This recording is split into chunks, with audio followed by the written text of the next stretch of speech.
13 জুলাই 2025 ইংরেজি তারিখ সকাল 7 ঘটিকার সময় Sonai NGHS school football playground pavilion হলে রেফারি অ্যাসোসিয়েশন সোনাইয়ের একটি সেমিনার সভা অনুষ্ঠিত হয়।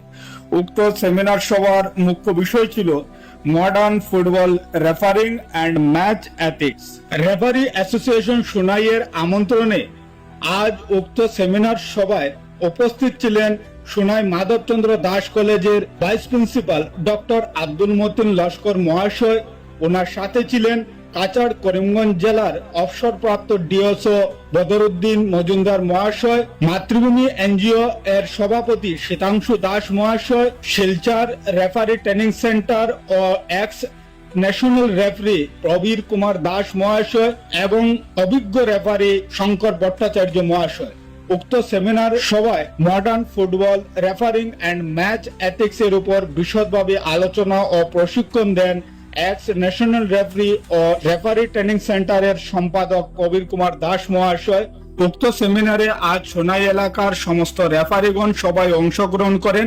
তার সাথে আজ বিশিষ্ট অতিথিবর্গ সোনাই রেফারি অ্যাসোসিয়েশন দ্বারা আয়োজিত seminar on modern football refereeing and match ethics এর উপর আলোচনা এবং নিজ নিজ বক্তব্য প্রদান করেন। সেমিনারের শেষ প্রান্তে সোনাই রেফারি অ্যাসোসিয়েশনের সভাপতি টিটু লস্কর নিজ ধন্যবাদ বক্তব্য তুলে ধরেন। খেলাধুলাকে কেন আমরা ভালোবাসি, খেলাধুলা কেন দরকার আজকের পৃথিবীতে? যারা রাজনীতি করে, দেখো রাজনীতি একটা জিনিস, আলাদা জিনিস। তার মূল কথাটা হচ্ছে শেষ পর্যন্ত আমার বুটটা পেতে হবে। বুটটা পেতে হলে শীতাংশু আব্দুল মতিন বুদ্ধি করবে যে বুটটা পেতে গেলে শীতাংশু কিভাবে তোমার জায়গাটাকে ঠিক করতে হবে, মতিন তোমার জায়গাটা ঠিক করতে হবে। এটা বুটের কারবার। আর বুট শেষ, আগেও আমরা এক আর পরেও আমরা এক। আর বুটের সময়টা একটা রাজনীতি করতেই হয়।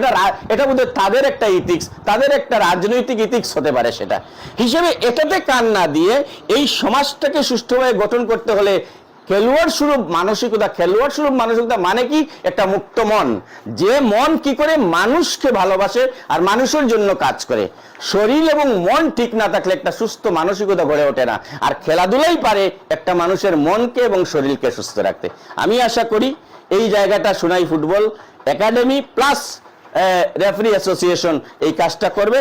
কথা বলা আগেও বলেছি সহজ, কিন্তু কাজ বড় কঠিন। আর সুষ্ঠু পরিকল্পনা করে আমাদের যে কোনো কাজ করা উচিত এবং দরকার।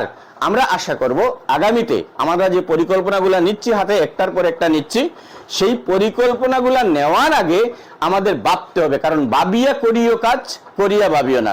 তো আমি আরো একবার সোনাই ফুটবল একাডেমির পক্ষ থেকে এবং এই রেফারি অ্যাসোসিয়েশনের পক্ষ থেকে যারা আজকে এসে আমাদেরকে সহযোগিতা করেছেন, এই মঞ্চকে উজ্জ্বল করেছেন, আমি তাদেরকে আন্তরিকভাবে ধন্যবাদ জানাচ্ছি। পরবর্তী রেফারি অ্যাসোসিয়েশন বা ফুটবল একাডেমির মাধ্যমে আমরা কিছু ওয়ার্কশপ বা সেমিনার করব, আমি এগুলাতে সহযোগিতা করব।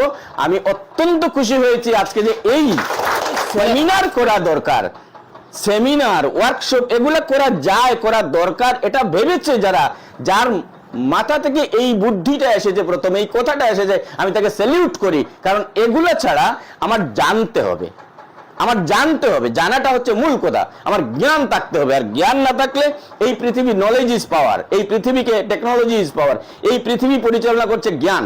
তো জ্ঞান থাকতে হবে আমাদের, আর এই জ্ঞানের জন্য আমাদের ওয়ার্কশপ সেমিনার করতেই হবে। এটা খুব জরুরি। আমি ভাবতে পারবে না কতটুকু খুশি হয়েছি যে সেমিনার। কালকে আমাকে ইজাজ বোধহয় ফোন করে বলেছে, স্যার সকাল 7টায় আসতে হবে, চিঠি দিতে কে আসবে? আমি বলছি চিঠি দিতে হবে না, বিষয় কি? বলে সেমিনার। আমি বলছি হবে, আমি সকাল 7টায় আসবো। আমি অবাক হয়েছি, সেমিনার ওয়ার্ডটা বেরিয়েছে এদের মুখ থেকে, এটা আমি খুব খুশি হয়েছি। আগামীতে ডিবেট এই বিষয়গুলো নিয়ে আলোচনা, ওয়ার্কশপ ইত্যাদি হবে। আমি আন্তরিকভাবে সহযোগিতা করব এবং মানুষ বেশি হলে অসুবিধা নেই। সোনাই কলেজে আমাদের যে অডিটোরিয়াম আছে, আমাদের অডিটোরিয়াম এইসব বিষয়ের আলোচনার জন্য, এর জন্য কোনো টাকা পয়সা কোনো কিছু লাগবে না। আমি যেহেতু আছি এবং সেখানে বারবার হবে, আমি সহযোগিতা করব, যে ধরনের যতটুকু লাগে আমি সহযোগিতা। আমাদের ডাকে এসে আমাদের অতিথিবৃন্দরা যারা আমাদের এখানে ডাকে এসে সাড়া দিয়েছেন, আমি আমাদের রেফারি অ্যাসোসিয়েশনের পক্ষ থেকে আন্তরিকভাবে সবাইকে ধন্যবাদ জানাই। তাছাড়া আমার সামনে বসা মাতৃভূমি এনজিওর সম্পাদক তথা ক্যাশিয়ার, ওনাদেরকেও আন্তরিকভাবে ধন্যবাদ জানাই। আমাদের এই মঞ্চে বসা আমার সিনিয়র তথা জুনিয়র যারা রেফারিগণ রয়েছেন, আজকে সকালে আমাদের ডাকে এসে আপনারাও সাড়া দিয়েছেন, আমি আপনাদেরকেও আন্তরিকভাবে ধন্যবাদ জানাই। তাছাড়া আমাদের এতটুকু অনুষ্ঠান যতটুকু হয়েছে আমার স্যার সম্পূর্ণ সফল করেছেন, আমি স্যারকে ধন্যবাদ জানাই। তারপর আমাদের ক্লাস চলবে, স্যার এসেছেন আমাদের নতুন এবং বর্তমান চলিত যে সকল ফুটবল আইন নিয়ে আমার স্যার কথা বলবেন, আমরা অবশ্যই স্যারের কথাগুলোতে মন দিয়ে শুনব এবং পরবর্তীতে কীভাবে ভালো ম্যাচ করা যায় তার জন্য আমরা নিশ্চয়ই প্রতিষ্ঠিত হব। আমি আমাদের সবার পক্ষ থেকে, আজকের এই অতিথিবৃন্দের পক্ষ থেকে আমার শ্রদ্ধেয় বদরুদ্দিন মজুমদার স্যারকে আবারও ধন্যবাদ জানাচ্ছি। উনি আমাদেরকে যেভাবে রেফারিং করতে উনি সকাল থেকে সন্ধ্যা পর্যন্ত আমাদেরকে যেভাবে সহযোগিতা করেন, আমি আমাদের সবার পক্ষ থেকে আবারও ধন্যবাদ জানাচ্ছি শ্রদ্ধেয় বদরুদ্দিন মজুমদার। আমরা চেষ্টা করব আগামী অক্টোবর নভেম্বর মাসে গোটা বরাক ভ্যালি জুড়ে আমরা একটা রেফারি সেমিনারের আয়োজন করব। আর আমি আরও একটা কথা বলবো, আমাদের এই রেফারি অ্যাসোসিয়েশনের যিনি রেফারি প্যানেলের দায়িত্বে রয়েছেন